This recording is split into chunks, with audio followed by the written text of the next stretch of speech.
Good evening, everyone. Is my voice and video clear? Voice और video दोनों clear है सभी को? Yes sir. Let's start. Motions में, मोशन तक हमने पढ़ लिया था कि मोशंस होते क्या है. अब टाइप्स ऑफ मोशंस में बहुत तरीके के मोशंस होते हैं, बट जो इंपॉर्टेंट वाले हैं हम उनको क्लास में पढ़ने वाले हैं. ठीक है. तो एक मोशन होता है बेटा closure motion. What is this closure motion? मान लो कोई डिबेट चल रहा है और उस डिबेट को एंड करना है. ठीक है, जल्दी से खत्म करना है, तो उसके लिए हम क्लोजर मोशन यूज करते हैं. तो इसको लिखो, to cut short the debate closure motion is used. Now this closure motion is again of various types. एक होता है सिंपल क्लोजर, दूसरा होता है कंपार्टमेंटल क्लोजर, तीसरा होता है कंगारू क्लोजर और चौथा होता है गिलोटिन. चार तरीके से डिबेट का टाइम कट शॉर्ट किया जा सकता है. एक तो होता है सिंपल क्लोजर. ठीक है, तो सिंपल क्लोजर में कोई कट शॉर्ट का टाइम नहीं होता है बेटा. नॉर्मली जो तरीके से डिबेट को बंद होना होता है, जैसे 2 दिन के बाद, 3 दिन के बाद, 4 घंटे के बाद, जो टाइम अलॉटेड है उतने टाइम कंप्लीट होने के बाद डिबेट को बंद किया जाता है. तो enough discussion has taken place.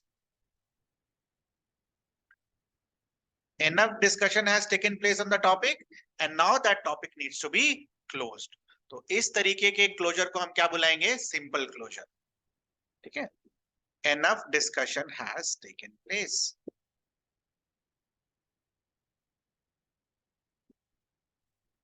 Compartmental closure, देखो ध्यान से. मान लो एक डिबेट चल रहा है और डिबेट में टोटल 20 टॉपिक पर डिस्कशन होना है. ठीक है, अब due to paucity of time, time बहुत कम है, ये लोग क्या करते हैं, मान लो 15-20 टॉपिक पर डिस्कशन होना बाकी है, तो क्या करते हैं, हर टॉपिक को डिस्कस नहीं करते. 7 से 8 टॉपिक एक ग्रुप में डालेंगे, 7 से 8 टॉपिक दूसरे ग्रुप में डालेंगे और बच गए 5 टॉपिक तीसरे ग्रुप में डालेंगे. ऐसे काफी सारे कंपार्टमेंट्स बना सकते हैं. ठीक है, तो डिस्कशन जो होता है इंडिविजुअल टॉपिक्स पर नहीं होता है, ये कंपार्टमेंटल एज अ होल पर होता है कि हम 7-8 टॉपिक को एक साथ डिस्कशन कर रहे हैं और खत्म कर दे रहे हैं. तो इस तरीके से अगर डिबेट को क्लोज किया जा रहा है तो इसे हम क्या बुलाएंगे? Compartmental closure. यहां लिखिए, group wise discussion happens on topic. Individual topic पर डिस्कशन नहीं हो रहा, ग्रुप वाइज डिस्कशन होता है, वोट किया जाता है और फिर क्लोज कर दिया जाता है. Kangaroo closure. ठीक है, कंगारू क्लोजर में क्या किया जाता है बेटा, मान लो वही 15 से 20 टॉपिक बचे हुए हैं डिस्कशन करने के लिए, उसमें से मान लो कुछ इंपॉर्टेंट टॉपिक्स हैं 3 या 4, तो वो इंपॉर्टेंट टॉपिक्स जो 3 और 4 हैं उन पर इंडिविजुअली डिबेट होगा. ठीक है, और डिबेट होने के बाद it will be put to vote. ठीक है सर, 15-20 में से 3-4 के ऊपर डिबेट हुआ, उनको वोट किया गया और बाकी जो अनडिस्कस्ड हैं, 15 बच गए ना बेटा, टोटल 20 टॉपिक थे, 3-4 पर, 15 पर, 4-5 पर डिस्कशन हुआ, 15 बच गए. तो जो अनडिस्कस्ड है they are considered to be have been passed. ना ही उस पर वोट होता है, ना ही उस पर डिस्कशन होता है. ठीक है, undiscussed part is taken to be passed, मान लिया जाता है कि वो पास हो गया है, तो इस तरीके के क्लोजर को क्या बुलाते हैं? Kangaroo closure. क्लियर है? And the last one is guillotine. ठीक है, अब गिलोटिन में क्या होता है बेटा? कुछ चीजें, कुछ क्लॉजेस डिस्कस हो गई हैं और कुछ क्लॉजेस अनडिस्कस्ड रह गई। इन सभी को एक साथ वोट किया जाता है और डिबेट को क्लोज कर दिया जाता है। अनडिस्कस्ड पार्ट पर भी वोटिंग कर देते हैं ये लोग। चलो ठीक है, ठीक है, अच्छा ही होगा। तो बिना सोचे समझे वोटिंग कर रहे हो, that is the part of what? Guillotine. ठीक है, तो गिलोटिन इन चारों में से इंपॉर्टेंट है। बेसिकली हड़बड़ी में करते हैं ये सब, है ना। लोकसभा का मान लो आखिरी दिन है, पास कराना जरूरी है, तो गिलोटिन कर दो, कोई डिस्कशन नहीं होगा, बस पास माना जाएगा। Debate is closed, closure motion. तो this is the first kind of motion, closure motion. Closure motion happens to cut short the debate, और डिबेट को बंद करने के लिए कि बहुत डिस्कशन हो गया, अब बंद करो। Next type of motion is privilege motion. Now suppose there is a minister and minister has given certain wrong info in the parliament, wrong information furnish कर दिया। ठीक है, तो furnishing of wrong information by the minister is considered to be breach of privilege, breach of privilege। और ये जो privilege motion लाया जाता है, it is against the minister. आप रॉन्ग इंफॉर्मेशन नहीं दे सकते ना पार्लियामेंट। ठीक है, क्लियर है?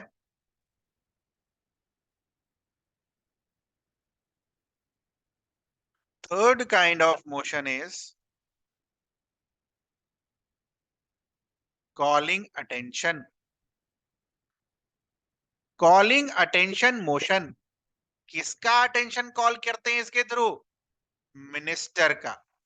से फॉर एग्जांपल शिपिंग मिनिस्ट्री है और शिपिंग मिनिस्ट्री ठीक से काम नहीं कर रही है, तो कॉलिंग अटेंशन मोशन लाया जाएगा through opposition in the parliament, और मिनिस्टर का ध्यान बटोरा जाएगा कि देखिए मिनिस्टर, आप ठीक से काम नहीं कर रहे हैं, इसीलिए हम ये मोशन लेकर आए आपको ये बताने के लिए, इस पर्टिकुलर पहलू पर आपको काम करना होगा, आपकी मिनिस्ट्री ध्यान नहीं दे रही है। तो you call the attention of minister through calling attention motion.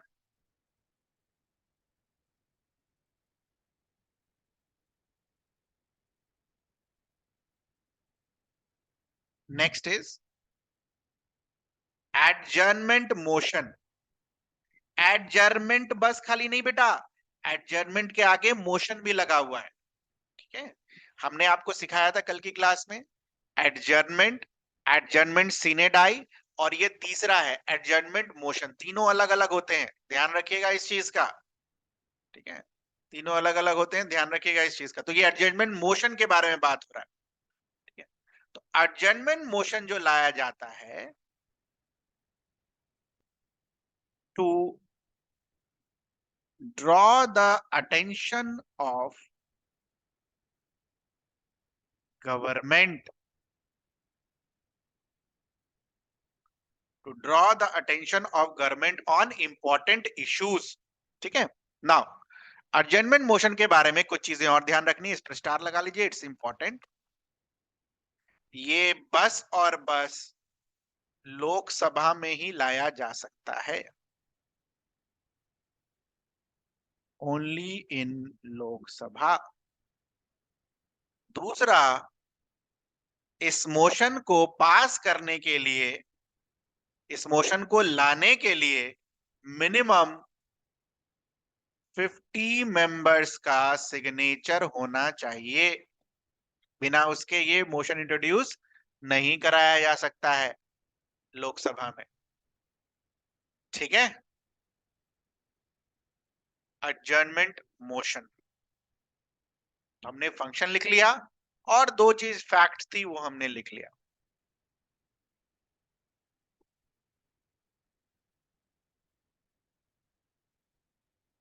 Fifth is no confidence motion. ये तो पता होगा सबको। What is no confidence motion? No confidence motion basically opposition party लेकर आती है। ठीक है, अपोजिशन पार्टी लेकर आती है और ये क्या बोलती है? What does opposition party says? Government has lost its majority. ऐसा आरोप लगाया जाता है इनके थ्रू कि government has lost its majority और पार्लियामेंट को इस सरकार के ऊपर कोई कॉन्फिडेंस नहीं है। तो इसमें कौन सा कॉन्फिडेंस के ऊपर बात हो रहा है? मेजॉरिटी का कॉन्फिडेंस के ऊपर बात हो रहा है कि मेजॉरिटी इस सरकार के पास नहीं है, इसीलिए इस मोशन को लाया जा रहा है ना। Suppose this motion is passed, if no confidence motion is passed in Lok Sabha, it results in, ठीक है, if this motion is passed, it results in dissolution of house. Lok Sabha dissolve हो जाएगा बेटा। ठीक है, और एक चीज और आपको ध्यान रखना है, आज की डेट में अगर आप नो कॉन्फिडेंस मोशन लेकर आ गए तो ऐसा नहीं है कल फिर लेकर आएंगे, परसों फिर लेकर आएंगे। नो, एक बार लेकर आ गए तो अगला नो कॉन्फिडेंस मोशन कब आएगा? 6 महीने के बाद।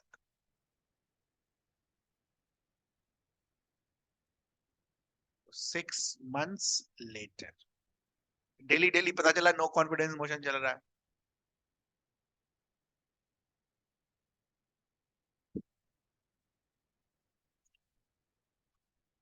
Six, motion on vote of thanks. अब वोट ऑफ थैंक्स क्या है पहले ये समझते हैं। प्रेसिडेंट के पावर्स में हमने क्या देखा था कि प्रेसिडेंट जो है हर साल का जो पहला सेशन होता है वो जज ये करता है, एड्रेस करता है, करता ही नहीं करता? लिखा था ना आपने, याद करो। तो प्रेसिडेंट जो उस सेशन को एड्रेस करता है उसके लिहाज में जो पार्लियामेंट है वोट ऑफ थैंक्स पास करती है कि अच्छा अच्छा प्रेसिडेंट आए, भाषण देकर गए, इसके लिए हमें प्रेसिडेंट को थैंक्स बोलना चाहिए। तो उसके लिए मोशन जो आता है उसे हम क्या बुलाते हैं? Motion of vote of thanks. तो वोट ऑफ थैंक्स में थैंक्स किसको दे रहे हैं? प्रेसिडेंट को, फॉर हिज एड्रेस। ठीक है, for his address, motion on vote of thanks. Vote of thanks में थैंक्स किसको दे रहे हैं? President for his address.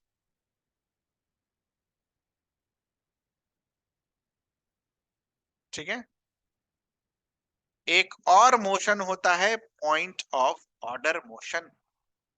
बहुत सारे मोशन है यार, जो इंपॉर्टेंट वाले हैं वो मैं करा रहा हूं आपको। पॉइंट ऑफ ऑर्डर मोशन को समझिए। मान लीजिए लोकसभा है या कोई भी हाउस हो, लोकसभा या राज्यसभा, ठीक है, और उस हाउस में कोई रूल फॉलो नहीं हुआ, कोई एकाध आधा रूल, ठीक है, लॉ को पास करने के लिए फॉलो नहीं हुआ, तो जो मेंबर है वो स्पीकर का ध्यान आकर्षित करेंगे और ये बताएंगे कि देखो हाउस जो है ऑर्डर में नहीं है क्योंकि वो रूल फॉलो नहीं कर रहा है। तो इस तरीके के मोशन को क्या बुलाते हैं? Motion on point of order. House जो है ऑर्डरली फंक्शन करना चाहिए, तो ये ऑर्डर किसके लिए है? Orderly functioning of the house.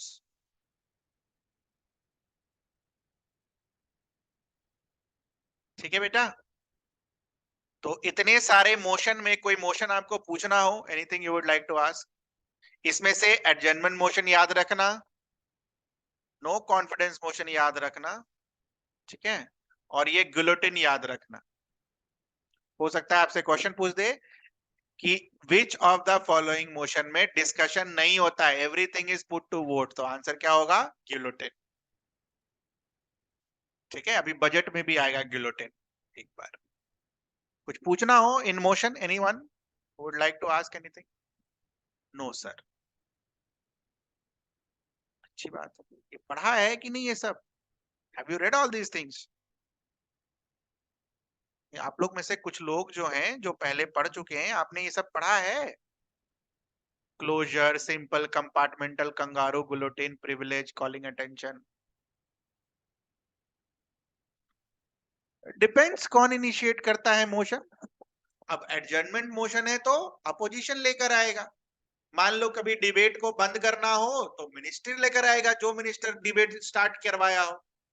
ठीक है, क्लियर है? ये विल डिपेंड। मान लो कॉन्फिडेंस मोशन है, नो कॉन्फिडेंस नहीं, मान लो कॉन्फिडेंस मोशन है तो वो सरकार इनिशिएट करती है। तो it depends who initiate this motions. Obviously member of parliament ही करेंगे ना, क्योंकि मोशन का नाम हमने क्या लिखा? It's parliament's way to express its decision और ओपिनियन ऑन वेरियस इशू। और पार्लियामेंट में है कौन? Member of parliament.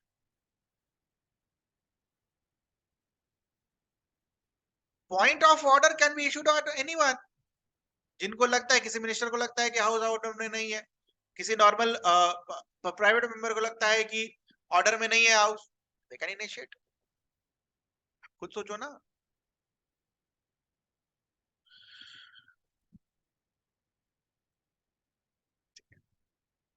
और कुछ? ठीक है, और कुछ? Anything else?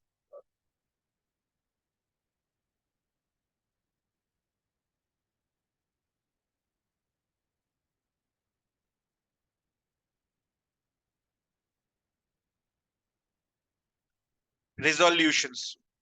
तो रिजोल्यूशन का पहले पर्पस लिख लो और इतना ही काफी है हमारे लिए। What is the purpose of passing resolution in the parliament? To draw the attention of house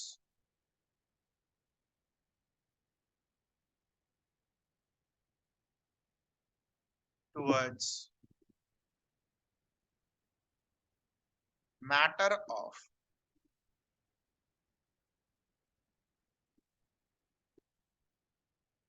public importance। ये भी काफी तरीके के रिजोल्यूशन होते हैं, private resolution, public resolution, statutory resolution, तो उतने डिटेल में हम नहीं जा रहे। ठीक है, बस रिजोल्यूशन का मतलब समझिए क्या होता है। To draw the attention of the house towards matter of public importance. हो सकता है कुछ ग्रुप ऑफ मेंबर्स लेकर आ जाए, कोई जरूरी नहीं है कि जो अपोजिशन पार्टी में है वही लेकर आए। हो सकता है जो रूलिंग पार्टी में है कुछ मेंबर्स हो वो लेकर आए जो मिनिस्टर ना हो। ठीक है, रिजोल्यूशंस।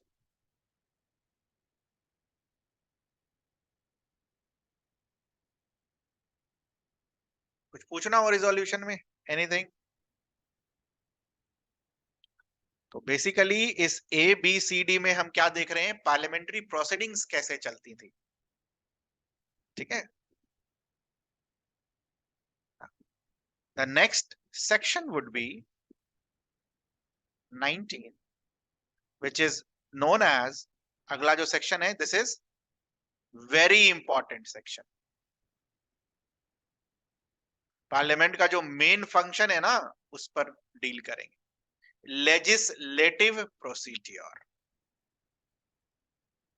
मतलब लॉ कैसे बनता है, लेजिस्लेटिव प्रोसीजर। वेरी इंपॉर्टेंट, ध्यान से पढ़ना बेटा। ठीक है, तो सबसे पहले आप एक काम करो, इधर लिखो बिल और इधर लिखो एक्ट या फिर law. Difference between a bill and an act of a parliament. ठीक है, समय आ गया है बिल और लॉ के बीच का डिफरेंस जानने का, क्योंकि अब हम लेजिस्लेटिव प्रोसीजर पढ़ रहे हैं.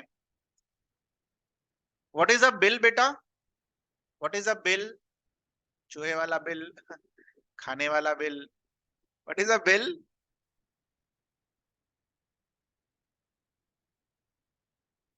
एनीवन? लिखो पहले. It's a proposal. बिल क्या होता है? एक प्रपोजल होता है. किस चीज के लिए? कि हम लॉ बनाने वाले हैं. तो it's a proposal for legislation. हम प्रपोज कर रहे हैं, अभी बना नहीं. ऐसा होना चाहिए, ऐसा लॉ बनना चाहिए. It's a proposal for legislation. What is an act? When duly enacted, पूरा बन गया, प्रेसिडेंट का साइन हो गया, गजट में पब्लिश हो गया, that is an act.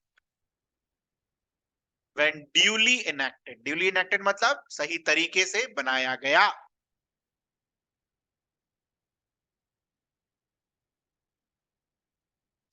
Now, one thing that you need to understand is that this bill can be introduced by the minister or any other member.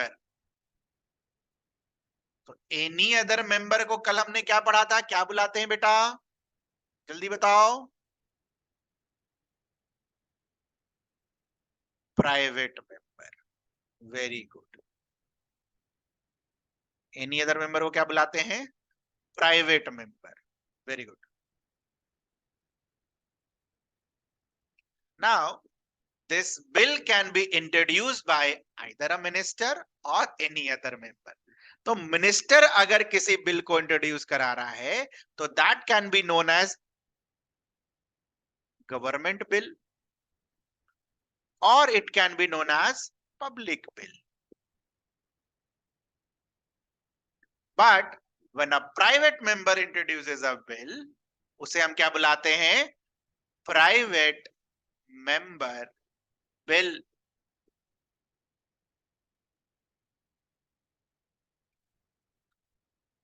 Clear है?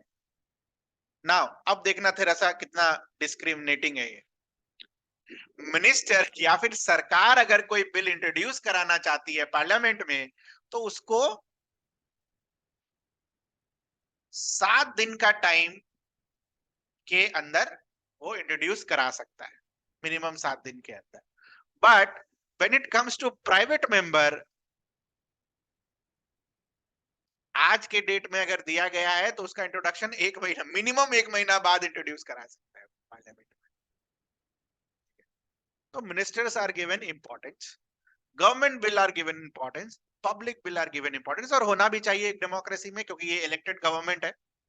Obviously इनको, इनके bills जो हैं वो important matters पर हैं, law बनाना है इनको. ठीक है, क्लियर है? पहला तो हो गया बिल का ये स्ट्रक्चर. दूसरा जो बिल के बारे में आपको पढ़ना है वो ये है types of bill. Types of bill. तो जल्दी से टाइप्स ऑफ बिल लिख लीजिए. पहला टाइप होता है ऑर्डिनरी बिल. ऑर्डिनरी बिल क्या होता है देखेंगे अभी. दूसरा टाइप होता है money bill.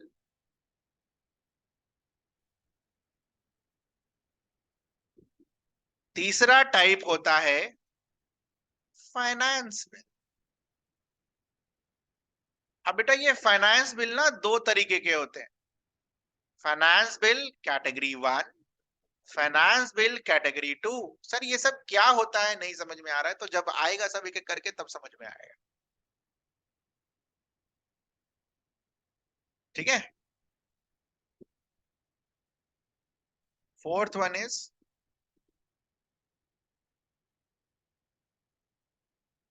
Constitutional amendment bill.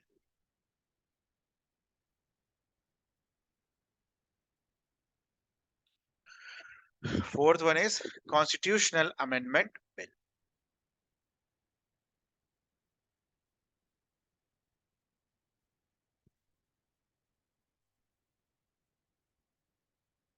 ठीक है, तो these are some of the major types of bills that you must remember।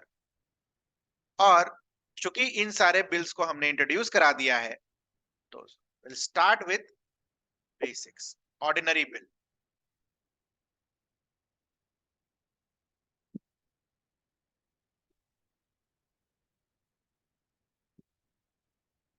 और इसका प्रोसीडर सीखेंगे कैसे बनता है। सबसे पहले लिखो, this ordinary bill becomes a act of an parliament in 5 stages. 5 stages हैं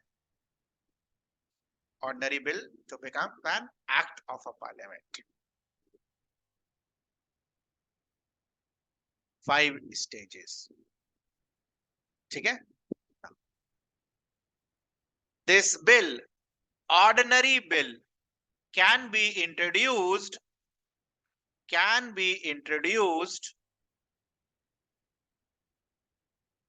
in any house of the parliament। Can be introduced, या तो लोकसभा में इंट्रोड्यूस कराया जा सकता है या फिर राज्यसभा में इंट्रोड्यूस कराया सकता है। सर कोई ऐसा भी बिल होता है क्या जो दोनों हाउस में नहीं हो सके? बिल्कुल, money bill, it can always be introduced in Lok Sabha. ठीक है, ऑर्डिनरी बिल्स जो हैं, it is introduced in any house of the parliament, either in Lok Sabha और इन राज्यसभा। तो जिस हाउस में इंट्रोड्यूस कराया गया उसको हम फर्स्ट हाउस मान रहे हैं, और उस फर्स्ट हाउस में क्या क्या प्रोसेस होगा वो हम 1 बाय 1 नोट डाउन करेंगे और पढ़ेंगे। तो फर्स्ट हाउस में इट पासेस थ्रू 3 रीडिंग्स, जिसमें पहला होता है फर्स्ट रीडिंग। फर्स्ट रीडिंग में बेसिकली जो लॉ है उसको इंट्रोड्यूस कराया जाता है। मिनिस्टर पढ़ के बोलता है कि ये लॉ है, इसका एम्स एंड ऑब्जेक्टिव ये सब है, एकदम शॉर्ट में। एक चीज आपको यहां पर ध्यान रखना है कि इंट्रोड्यूस कराया जाता है but no discussion happens. Sir ये आपने फर्स्ट रीडिंग क्या लिखा? ये तरीका है बुलाने का। Bill total passes through 3 readings, जिसमें पहली वाले को क्या बुलाते हैं? First reading. फर्स्ट रीडिंग में बिल को बस इंट्रोड्यूस कराया जाता है, डिस्कशन नहीं होता है।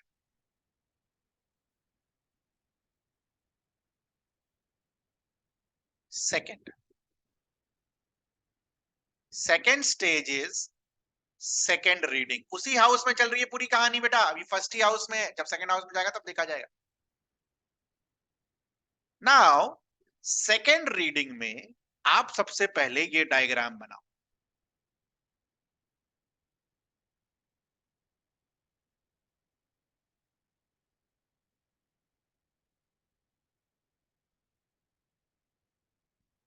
सेकेंड रीडिंग में 3 चीजें होती हैं, उसमें सबसे पहले होता है जनरल डिस्कशन।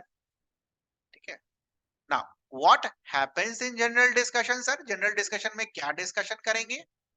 तो जनरल डिस्कशन में हम बेसिकली जो भी लोग बिल्स को इंट्रोड्यूस करा रहे हैं वो ये बताते हैं कि प्रिंसिपल क्या है इस बिल का, why we are introducing it. ठीक है, why we are introducing it. Clear है? तो प्रिंसिपल बताया जाता है कि क्यों हम इसको इंट्रोड्यूस करा रहे हैं, general discussion.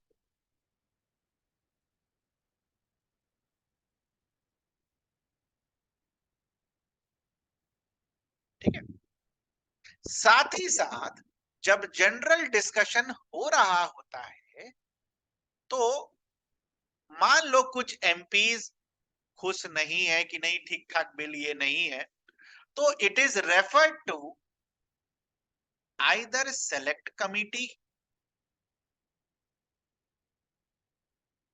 or joint committee or it is open for public discussion as well. Sir select committee का मतलब क्या हो गया? मान लो लोकसभा में इंट्रोड्यूस हुआ बिल, ठीक है, तो अगर कोई कमेटी बस और बस लोकसभा के मेंबर से ही बन रहा है तो उसे हम क्या बुलाएंगे? Select committee. जॉइंट कमेटी का मतलब क्या हो गया? दोनों, लोकसभा के भी कुछ मेंबर्स होंगे और राज्यसभा के भी कुछ मेंबर्स होंगे। Public discussion we all know it is open for, open forum में डाल दिया जाता है कि पब्लिक उस पर क्या करे? इनपुट्स दे। तो these all thing can happen in general discussion. Principle बताया गया, ठीक है, और अगर एमपीज को पसंद नहीं आया तो they can do either of, ये तीनों नहीं होगा बेटा, ठीक है, either of these three can happen, either it is referred to select committee, either it is referred to joint committee और either it is open for public discussion. कुछ पूछना हो यहां तक?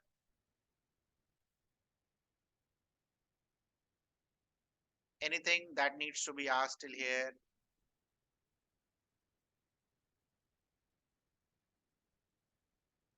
No sir, very good. तो मान लो committee के पास चला गया, किसी में से एक जॉइंट कमेटी या सेलेक्ट कमेटी के पास चला गया, तो दूसरा स्टेज आता है सेकंड रीडिंग के ही अंदर, जिसको हम क्या बुलाते हैं?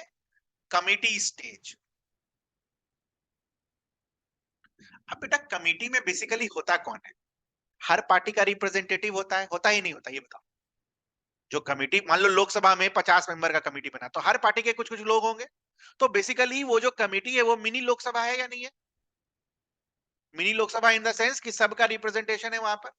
तो आप क्या देखते हो, मान लो कोई एक पर्टिकुलर पार्टी खुश नहीं है और कुछ अमेंडमेंट प्रपोज कर रहा है, तो कमेटी स्टेज में ऑर्डिनरी बिल में अमेंडमेंट किया जा सकता है, ताकि जब ये दोबारा आए तो हो हंगामा ना हो, सारे पार्टी का कंसिडरेशन ले लिया जाए। तो amendment is possible at committee stage. Amendment लिख लो बेटा, थोड़ा सा लैपटॉप हैंग हो गया लग रहा है, यहां पर अमेंडमेंट कंप्लीट कर लो, इट विल टेक 10 सेकेंड्स। हो गया, तो यहां पर लिख लो कमिटी स्टेज में अमेंडमेंट इज पॉसिबल। कुछ जोर घटाओ, ऐड वैड कुछ करना हो तो। कमिटी स्टेज के बाद तीसरा स्टेज होता है जिसको हम बुलाते हैं consideration stage.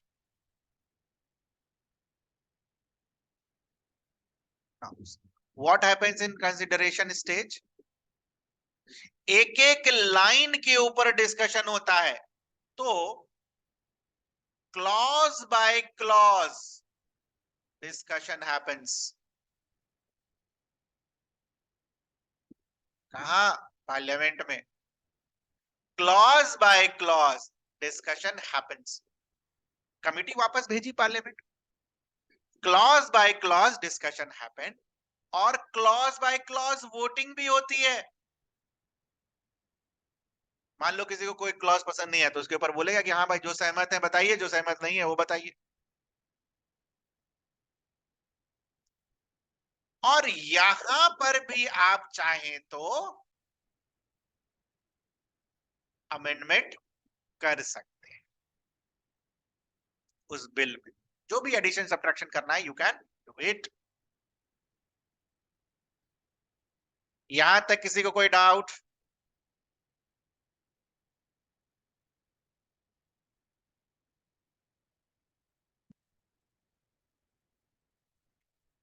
Third step is third reading. ये ध्यान से समझना, in third reading entire bill is put to vote। Clause by clause discussion जो होना था सो हो गया, पूरे बिल के ऊपर वोट होती है। किस चीज की? वोट होती है, क्या आपको बिल पसंद है, क्या आपको बिल पसंद नहीं है। यस और नो पूरे बिल के ऊपर वोटिंग होगी, ठीक है। इसीलिए यहां पर आप कोई अमेंडमेंट नहीं इंट्रोड्यूस करा सकते।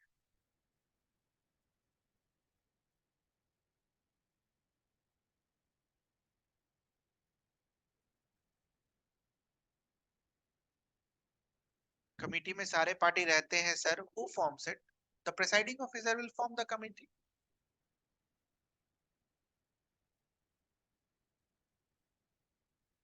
आप बहुत पीछे चल रहे हैं, कंसिडरेशन स्टेज पार कर गए, अभी आप कमिटी के ऊपर। कोई बात नहीं, थर्ड रीडिंग में पूरे बिल के ऊपर वोटिंग है। क्या आपको बिल पसंद है, हाँ या ना में जवाब दें। कोई अमेंडमेंट नहीं कि नहीं नहीं इस बिल में अब ये ऐड करो तब हमें पसंद है, नहीं, वो सब काम हो गया।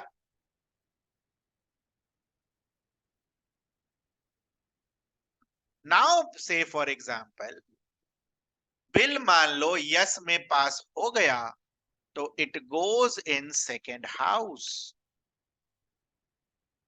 नहीं पास हुआ, कहानी खत्म। मान लेते हैं पास हो गया, तो सेकेंड हाउस में फिर से फर्स्ट, सेकेंड और थर्ड रीडिंग होगा इसी तरीके से। और ये होने के बाद जो सेकेंड हाउस है उसके पास तीन ऑप्शन है, सॉरी चार ऑप्शन है। या तो कंसेंट कर दे, मान जाए, हाँ चलो सब ठीक है पास करा देते हैं। या तो रिजेक्ट कर दे, नहीं नहीं बिल ठीक नहीं है। या तो ये बोले कि ये पहला हाउस जो है ना, आप ऐसा करो इसमें कुछ हम अमेंडमेंट प्रपोज कर रहे हैं, अमेंडमेंट प्रपोज करके हम आपके पास दोबारा भेज रहे हैं, तो आप देखो, ठीक है। तो can propose amendment, but this amendment can be rejected by other house, ऐसा भी तो पॉसिबल है। सेकेंड हाउस ने अमेंडमेंट प्रपोज किया और फर्स्ट हाउस ने रिजेक्ट कर दिया। चार, ऐसा भी हो सकता है दूसरे हाउस में बिल आया और 6 महीने तक उन्हीं के हाउस में पड़ा हुआ है, कोई सुन ही नहीं रहा कि इसको फर्स्ट रीडिंग सेकंड रीडिंग कराओ, 6 महीने तक रह गया। इन तीन केसेस में, ठीक है, इन तीन केसेस अगर हैं, कंसेंट हो गया तो फिर तो कोई दिक्कत नहीं है बेटा, बिल तो एक्ट चला जाएगा प्रेसिडेंट के पास साइन होने के लिए। इन तीन केसेस में अगर होती हैं तो हम क्या बोलते हैं कि हाउस के बीच में हो गया है एक डेडलॉक। हाउस के बीच में क्या हो गया, डेडलॉक, मान ही नहीं रहे लोग। तो इस डेडलॉक को रिजॉल्व कराने के लिए जॉइंट सिटिंग का प्रोविजन है। जॉइंट सिटिंग फिर डिटेल में पढ़ेंगे आगे, अभी नहीं। और ये जॉइंट सिटिंग बुलाता कौन है, प्रेसिडेंट। जॉइंट सिटिंग में होते कौन है, लोकसभा और राज्यसभा दोनों के ही मेंबर्स होते हैं। प्रेसाइडिंग ऑफिसर कौन होता है, स्पीकर। और जॉइंट सिटिंग बुलाने के बाद क्या होता है कि सिंपल मेजॉरिटी से आप चाहो तो लॉ को पास करा सकते हैं। जो वोटिंग होगी, लॉ को पास कब माना जाएगा, through simple majority. Simple majority of total members present and voting, ठीक है। तो ये आएगा बाद में कि ये जॉइंट सिटिंग क्या होती है नहीं होती है। क्या डेडलॉक का मतलब समझ में आया, इतना बता दो बस। कब हम बोलेंगे कि दोनों हाउस के बीच में बिल के ऊपर डेडलॉक हो गया है, कब बोलेंगे? पहले हाउस ने पास कर दिया, दूसरे ने रिजेक्ट कर दिया। पहले हाउस ने पास कर दिया, दूसरे ने अमेंडमेंट करके दोबारा पहले हाउस को पहुंचा, पहला हाउस रिजेक्ट कर दे कि नहीं नहीं नहीं, ये अमेंडमेंट नहीं चलेगा। तीसरा, पहले हाउस ने पास कर दिया, दूसरे हाउस में पड़ा हुआ है 6 महीने से। तो ये 3 कंडीशन में हम बोलेंगे कि deadlock has been arised between the two houses and hence it necessitates the calling of joint sitting by president.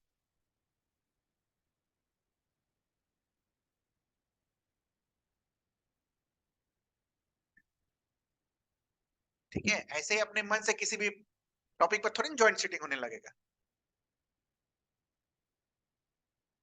और भी पढ़ेंगे जॉइंट सिटिंग के बारे में, भी टेंशन मत लो, आएगा। फिर से डेडलॉक में लिखवा दूंगा, ओके ना, डेडलॉक क्या होता है। यहाँ तो बस खाली बता दिया कि सेकेंड हाउस में क्या पॉसिबिलिटीज है, क्या हो सकती है। ठीक है, मान लो सेकेंड हाउस ने कंसेंट दे दिया, पहला वाला part, what will happen?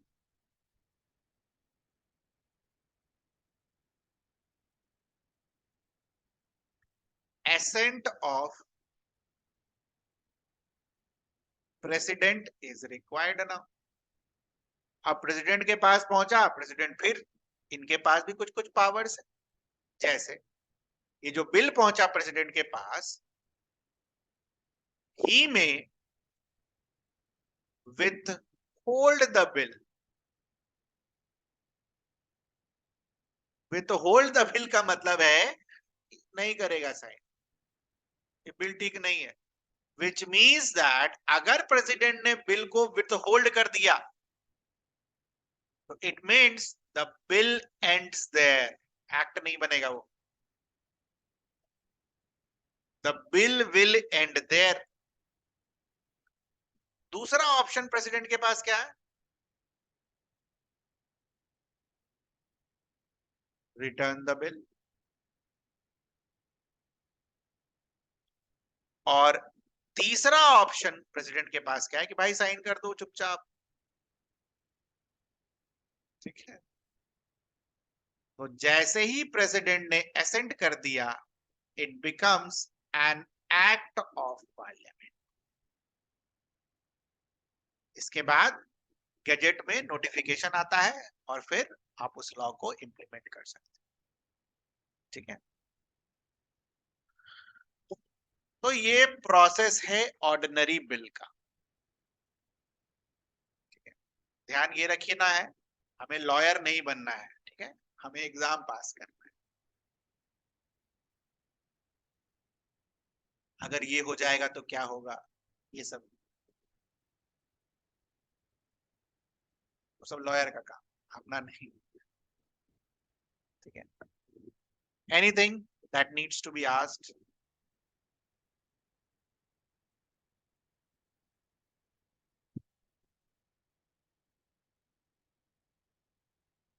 Anything that needs to be asked बेटा, बताइए जल्दी से, हाँ या ना। 2 मिनट बाद मत बोलना सर पीछे वाला। अरे ये सब पढ़ा है या नहीं पढ़ा, ये तो बताओ। Have you read all these things?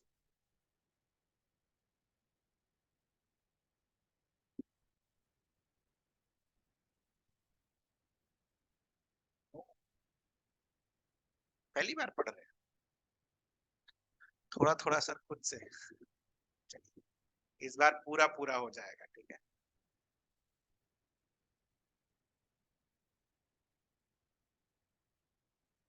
चलिए।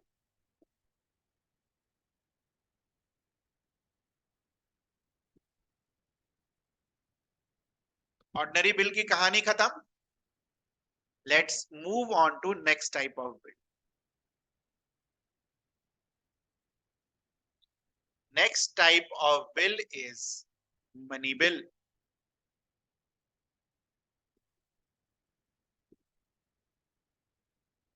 And details of money bill is given in article 110।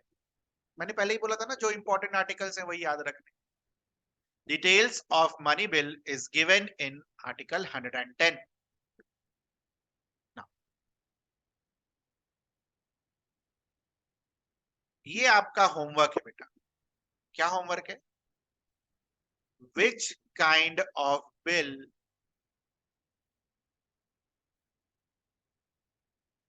can be a money bill is given in article 110. तो वो जो 5-6 टाइप्स दे रखे हैं ना, उनको यहां पर लिखने का अपने नोट्स में, और उनको याद करने का कि किस बिल को हम मनी बिल बुलाएंगे। तो वो पूरा लाइन में नहीं लिख रहा आपके लिए, ओके? ये आप खुद से करेंगे। मैं क्या लिख रहा हूं, उसका क्रक्स, जो फाइनली आपको हेल्प करेगा एग्जाम। मान लीजिए कोई ऐसा बिल है जिसमें टैक्स का प्रोविजन है, that can be treated as what, money bill. ठीक, आगे भी है इंक्रीज, ठीक है, चेंज, ऐसा करके कुछ कुछ वर्ड्स है, आपको वो वर्ड्स पढ़ना है आर्टिकल 110। बट मेन क्रक्स क्या है, टैक्स से रिलेटेड अगर कोई प्रपोजल है तो that can be considered as what, money bill. Second, कोई बिल अगर आ रहा है और कंसोलिडेटेड फंड ऑफ इंडिया से रिलेटेड है, तो that bill can be treated as money bill. अब sir consolidated fund of India क्या होता है, ये कल, आज नहीं। 3 तरीके के फंड्स हैं, एक साथ डील करेंगे कल। कंसोलिडेटेड फंड ऑफ इंडिया से अगर डील कर रहा है तो that will be a kind of money bill. ठीक है, कि कंसोलिडेटेड फंड ऑफ इंडिया का कस्टडी किसके पास होगा, उससे पैसे कैसे निकालेंगे, ठीक है, इससे रिलेटेड अगर कोई बिल आ रहा है तो वो that will be a kind of money bill. ठीक है ना। थर्ड, ये सारे प्रोविजन वहां बड़े बड़े 3-3 लाइन में लिख रखे हैं, मैं आपको क्रक्स निकाल कर बस खाली दे रहा हूं, वो बड़े बड़े लाइंस नहीं लिख रहा।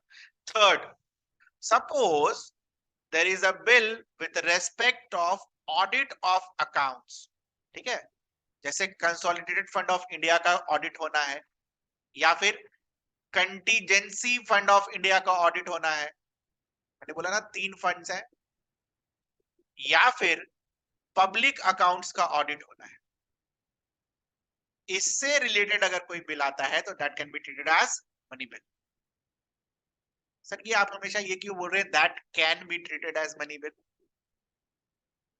क्यों ना उसको बोलिए that is a money bill? It is because कोई भी बिल मनी बिल होगा या नहीं होगा ये स्पीकर डिसाइड करेगा फाइनली, ठीक है, दैट्स व्हाई, इसलिए मैं बोल रहा हूं that can be treated as money bill. ठीक है, चलो आप भी आधा लॉयर बन गए, नहीं लॉयर नहीं बने।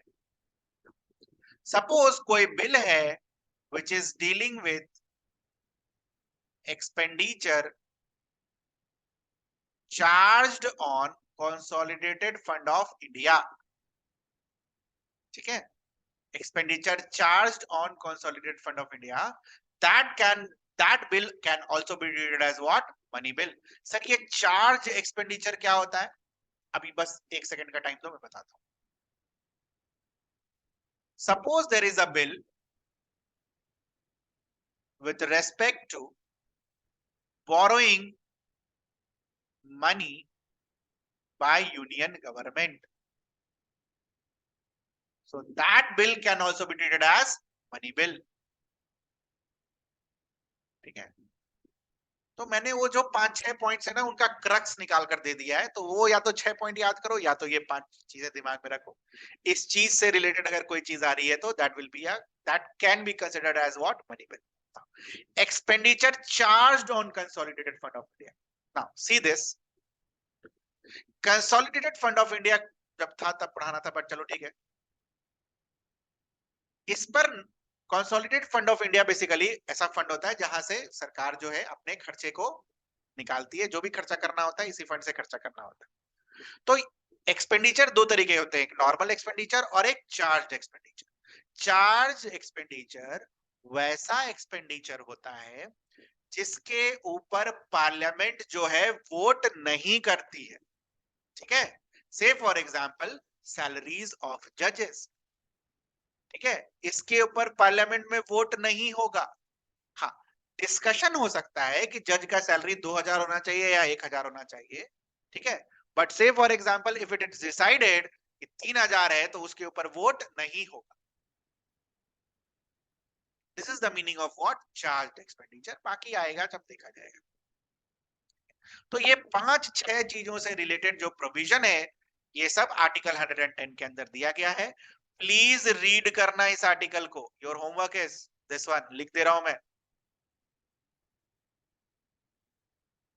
Read it, okay, read it. Money bill के बारे में कुछ फैक्ट्स एंड फिगर्स, फिगर्स क्या फैक्ट ही है, लिखो। It can only be introduced in Lok Sabha,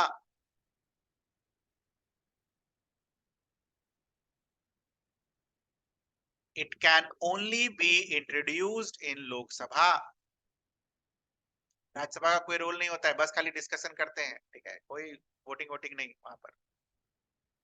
it can only be introduced in Lok Sabha.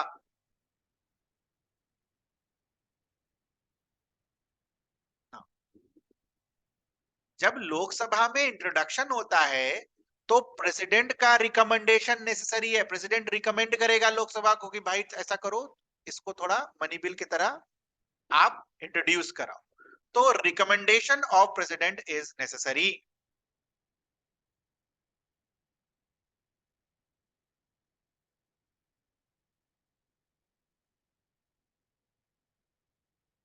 अब ध्यान से देखो, जब हम ऑर्डिनरी बिल कर रहे थे, देखो ध्यान से, ऑर्डिनरी बिल क्या था बेटा, it can be introduce in any house. क्या यहाँ पर प्रेसिडेंट का रिकमेंडेशन था? नहीं ना। बट क्या यहाँ पर प्रेसिडेंट का रिकमेंडेशन है? तो इन सारे रेस्पेक्ट में सारे बिल्स क्या होते हैं, अलग अलग, इसीलिए इनको पढ़ रहे हैं। Third, who declares a bill is a money bill? Speaker. ध्यान रखना इस चीज, कोई भी बिल मनी बिल है या नहीं है, इस पर फाइनल मोहर किसका है? Speaker.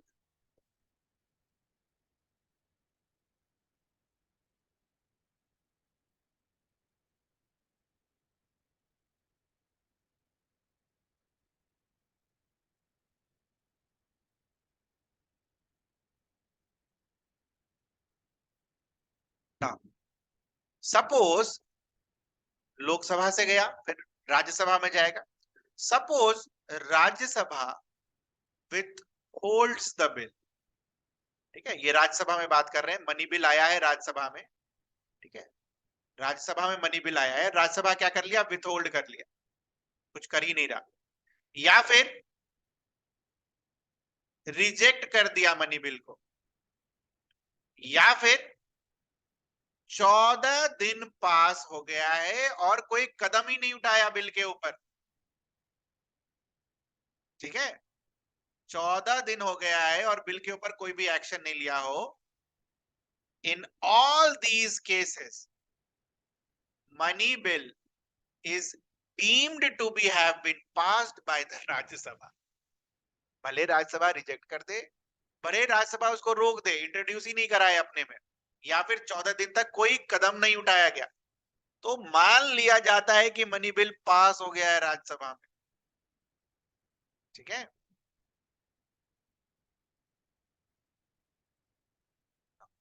When the money bill comes to president, obviously sign तो करेगा ना ये, president cannot return the money bill, ध्यान रखिए, president cannot return the money bill।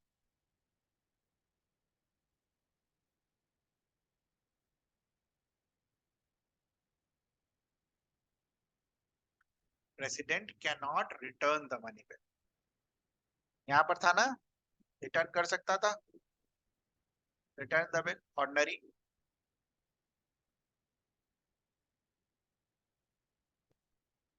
President can not return the money bill.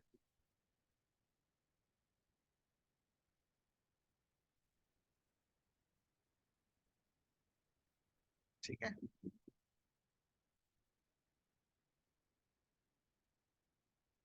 तो लेजिस्लेटिव प्रोसीजर में आपका पहला हो गया ordinary bill,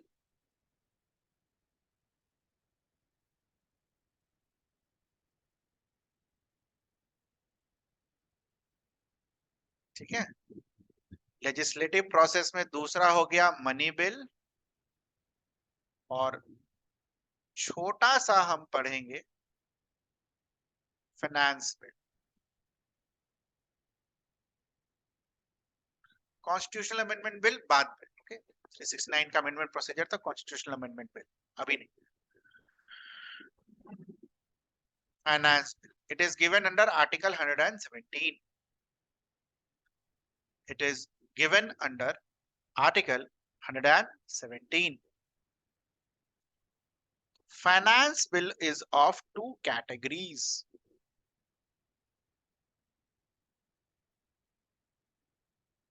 Category 1 and category 2. Finance bill is of two categories. Sir क्या सोचकर दो कैटेगरी में बांटेंगे? लिखो पहले इसको. Suppose there is a money bill.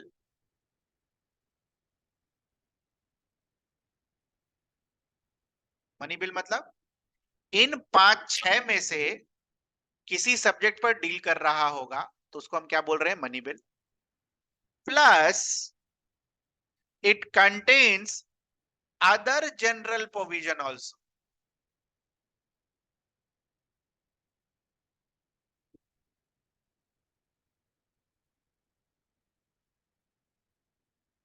Money bill के तो प्रोविजन है ही, साथ में दूसरे जनरल प्रोविजंस भी हैं, जैसे सेबी का पावर चेंज कर दिया, सीबीआई का पावर कुछ कर दिया, तो उस तरीके के बिल को हम क्या बुलाएंगे? Finance bill category 1.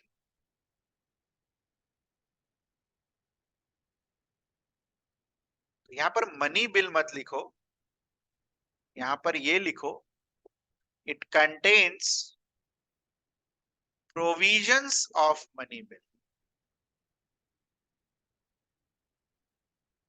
Plus other general provision.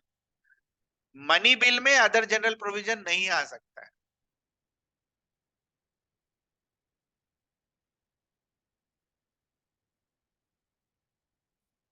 Sir category 2 किसको बोलेंगे? कैटेगरी 2 इसको बोलेंगे.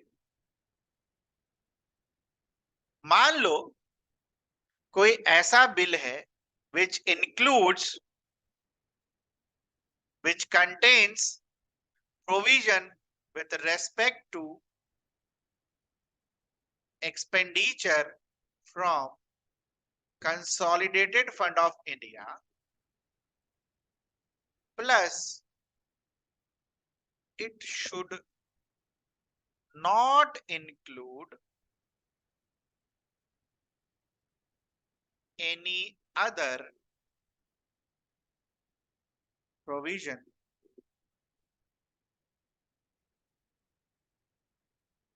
mentioned in article 110.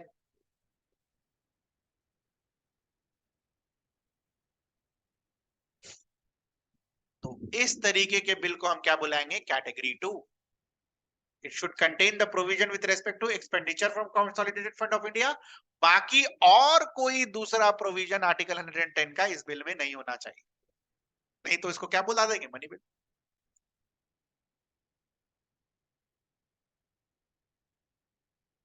Second,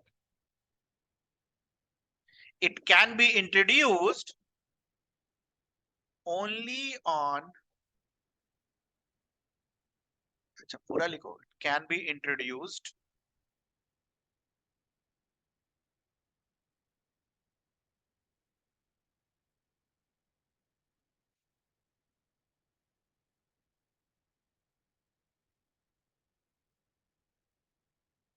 with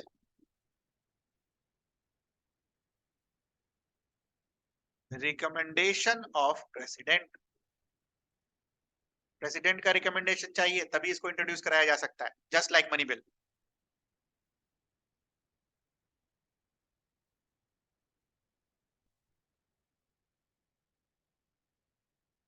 यहां पे लिखो can be considered,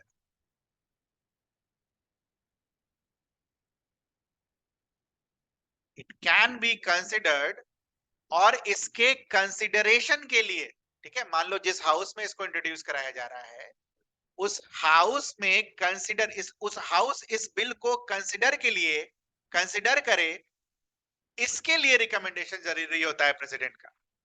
can be considered on recommendation of president.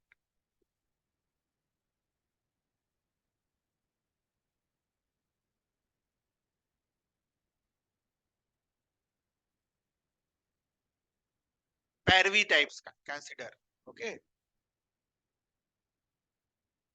Can be introduced, यही वर्ड्स है यार थोड़ा सा।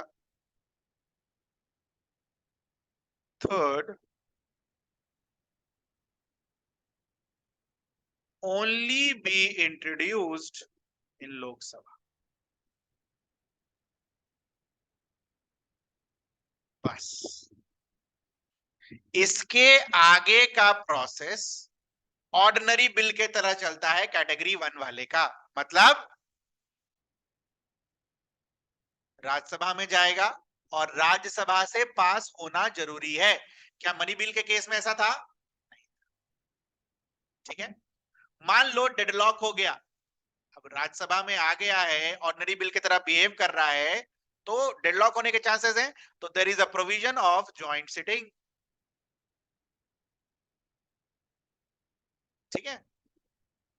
दूसरा, इधर थर्ड में लिखो it can be introduced either in Lok Sabha और इन राज्यसभा, और legislative process is same as that of ordinary bill. मान लो लोकसभा में इंट्रोड्यूस हुआ, राज्यसभा में गया, और राज्यसभा में अगर पास हो गया तो ठीक है, नहीं हुआ तो डेडलॉक, और डेडलॉक हुआ तो जॉइंट सिटिंग। मनी बिल के केस में there is no provision of joint sitting. क्यों नहीं है प्रोविजन जॉइंट सिटिंग का?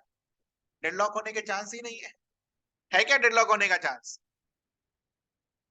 डेडलॉक इन 3 केस में हो सकता था, विट होल्ड कर जाए, रिजेक्ट कर जाए 14 डेज। तो हमने क्या पढ़ लिया है कि अगर ये 3 चीजें हो रही हैं तो it is deemed to be have been passed by Rajya Sabha, तो डेडलॉक होने का चांसेस नहीं है, इसीलिए यहाँ पर जॉइंट सिटिंग का प्रोविजन नहीं है मनी बिल के लिए। ठीक है, तो जॉइंट सिटिंग हो सकता है राज्यसभा में, जैसे नॉर्मल चलेगा ऑर्डिनरी बिल वैसा। इन ऑल अदर मैटर्स, यहां लिख लो नीचे में, in all other matters both of them behave as ordinary bill, finance bill category 1, finance bill category 2। Mainly क्या चीज का प्रोविजन है वही डिटरमाइन करता है कौन है कैटेगरी 1, कौन है कैटेगरी। तो निटी ग्रिटीज है पार्लियामेंट के with respect to passing of such kind of bills, तो अलग अलग चीजें हैं।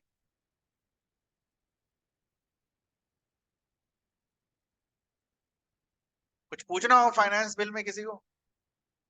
बहुत डेप्थ है यार ये।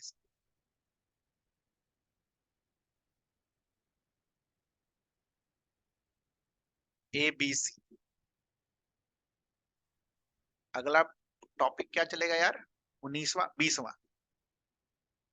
तो उतनी देर से मैं बोल रहा हूं कि आपको मैं जॉइंट सिटिंग पढ़ाऊंगा बाद में, वो बाद में आ गया, बाद में। ठीक है, तो यहां पर लिखो joint sitting.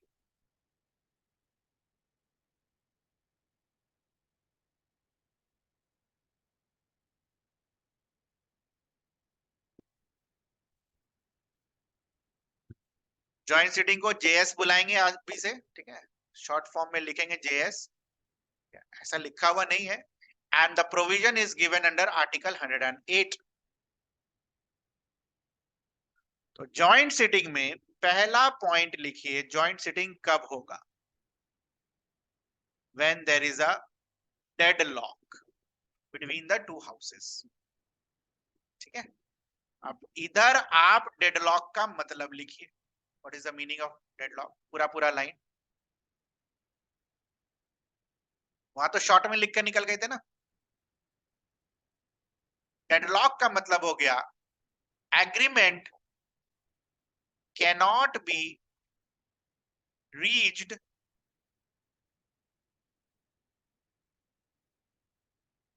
agreement cannot be reached between the houses.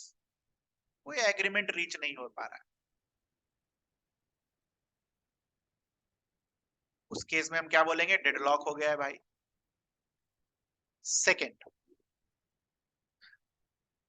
Second house, ठीक है, रिजेक्ट्स द बिल और the second house passes the amendment and the other house rejects the bill. मतलब दोनों ही एक दूसरे को रिजेक्ट कर दे रहे। The third is 6 months has passed after the introduction of bill in second house। 6 महीना हो गया, सो रहा है सब दूसरे हाउस में। तो इन तीनों केसेस में हम क्या बोलेंगे? There is a deadlock between the houses. ठीक है, मनी बिल और कॉन्स्टिट्यूशनल अमेंडमेंट बिल। कैब का मतलब constitutional amendment bill. Money bill और कॉन्स्टिट्यूशनल अमेंडमेंट बिल के लिए कोई भी जॉइंट सिटिंग का प्रोविजन नहीं है। तो जॉइंट सिटिंग लिखकर काट दीजिए इस तरीके से। There is no provision of joint sitting in case of money bill and constitutional amendment bill. बाकी ऑर्डिनरी बिल हो, finance bill category 1, finance bill category 2, उनके लिए प्रोविजन है जॉइंट सिटिंग का। Third,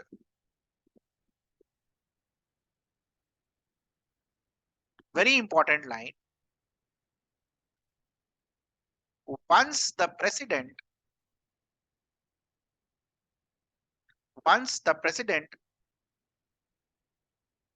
notifies his or her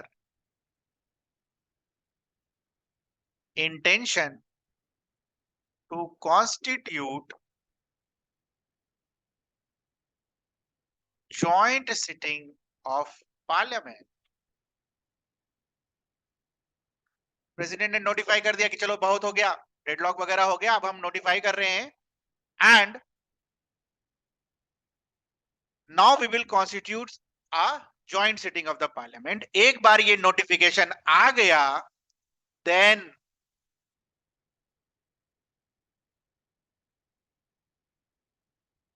no discussion on bill can happen in the parliament। कोई discussion नहीं, सारा अब जॉइंट सिटिंग में देखा जाएगा। अब आपको अपने से डेडलॉक नहीं रिजॉल्व करना है, अब मैं करूंगा जो करूंगा। ठीक है, ऐसा जॉइंट सिटिंग में जो मेंबर्स होते हैं कौन होते हैं? लोकसभा के और राज्यसभा के बैठते हैं। What is the quorum for joint sitting? Quorum बताया था मैंने आपको कल, याद है? कोरम बताया था ना मैंने आपको। What was quorum? Minimum number of member of parliament. तो जॉइंट सिटिंग के लिए कोरम क्या है? वही है 1/10 ऑफ लोकसभा प्लस राज्यसभा। तो 550 और 250 ऐड करो, कितना होगा? 550 और 250 अप्रोक्सीमेट 550 250, 50 इधर ऐड कर दिया 600 और 2 800, तो 80 लोग चाहिए जॉइंट सिटिंग के लिए। 8000। Quorum is 1/10, 1/10 of 800 is 80। This is quorum of joint sitting. हर जगह कोरम 1/10 का है, ठीक है, ध्यान रखना। Fifth, who presides the joint sitting? This presiding is done by speaker. मान लो स्पीकर गोवा गए हैं छुट्टी मनाने, तो डेप्यूटी स्पीकर। अब डेप्यूटी स्पीकर और स्पीकर दोनों दोस्त हैं, दोनों ही साथ में गए हैं गोवा छुट्टी मनाने, तो deputy chairman.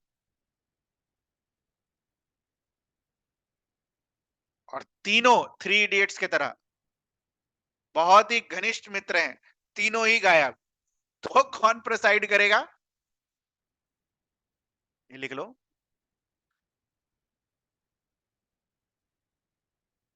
The member of joint sitting, the members of joint sitting will decide who will be the presiding officer.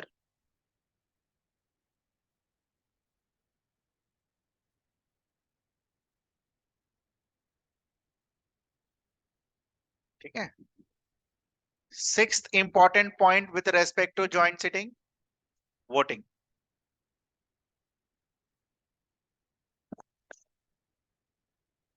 Very important thing. देखो इसको पहले, no amendment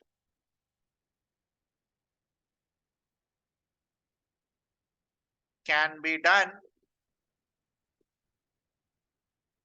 during joint sitting. कोई अमेंडमेंट लॉ में नहीं कर सकते जिस पर डेडलॉक हुआ है during joint sitting,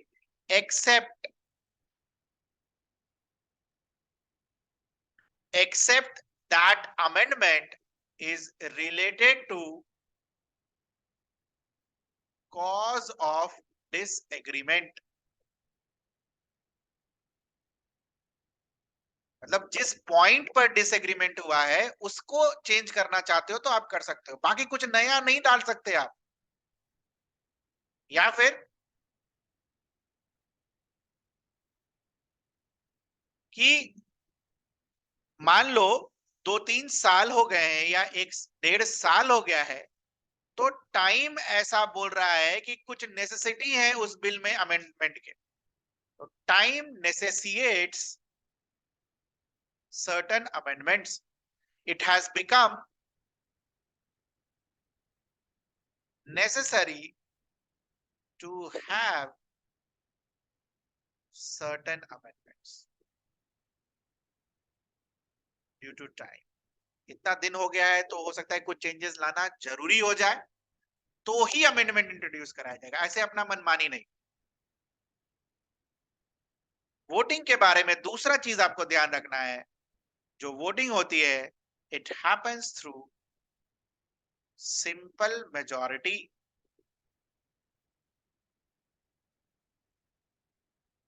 of members present and voting.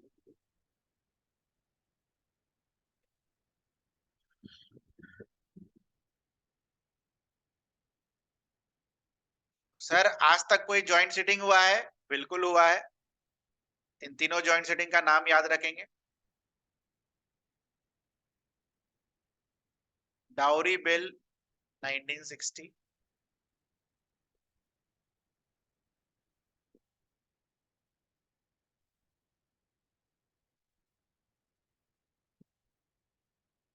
Banking service commission repeal 1977 और प्रिवेंशन ऑफ टेररिज्म बिल 2002। ठीक है, तो इनके लिए ज्वाइंट सिटिंग हो रखा है ऑफ पार्लियामेंट। ठीक है, कुछ पूछना हो ज्वाइंट सिटिंग के बारे में?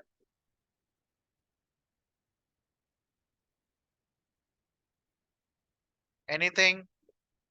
छोड़ा ही नहीं तो पूछेंगे क्या?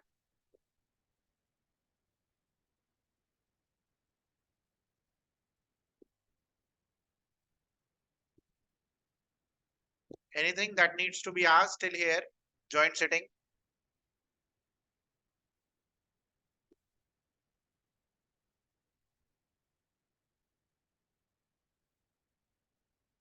No, sir.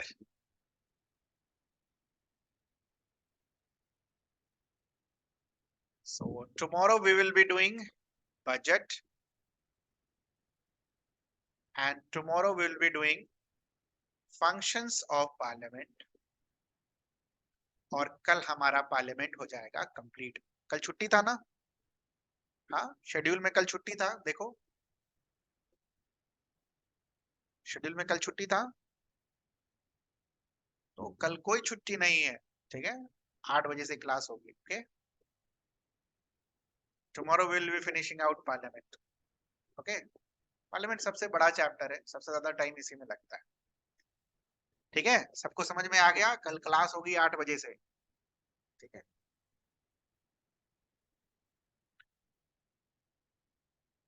पार्लियामेंट सबसे बड़ा चैप्टर है, and I am thinking to teach you like that कि आप और भी टफ एग्जाम्स में अगर आप बैठे तो इन सबको पढ़ के जाओ, यही सब पूछा जाता है और कुछ। चलिए, so that will be all from my side. Bye everyone.